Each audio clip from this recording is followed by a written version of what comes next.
Pemirsa, ratusan warga Ogan Ilir yang tidak memiliki surat nikah mengikuti isbat nikah untuk mendapatkan surat nikah secara gratis dari pemerintah Kabupaten Ogan Ilir.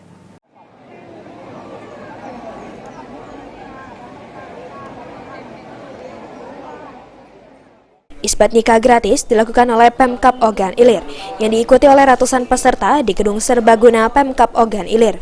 Di antaranya peserta yang ikut ialah Zainuddin dan Zarona, pasangan suami istri yang telah menikah selama 30 tahun namun belum memiliki surat resmi. Zainuddin mengaku telah menikah sejak tahun 1993 dan telah memiliki 1 orang anak dan beberapa cucu. Namun saat ini di tahun 2023 belum juga memiliki surat nikah yang memiliki kekuatan hukum secara negara. Nama Bapak siapa, Pak? Zainuddin. Zainuddin. MS. Pak, sudah berapa lama Bapak nikah, Pak? 30 tahun. 30 tahun, Pak.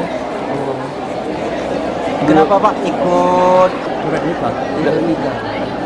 Selama 30 tahun itu kata surat nikah, Pak. Terus anak ada berapa, Pak? Udah? 1. Anak 1, cucung 2. Cucung 2. Zainuddin mengaku mengikuti isbat nikah guna mendapatkan surat nikah yang diakui secara hukum negara. Surat nikah yang didapatkan oleh peserta ini dapat digunakan juga untuk keperluan administrasi secara negara seperti penerima bantuan, naik haji, dan lainnya.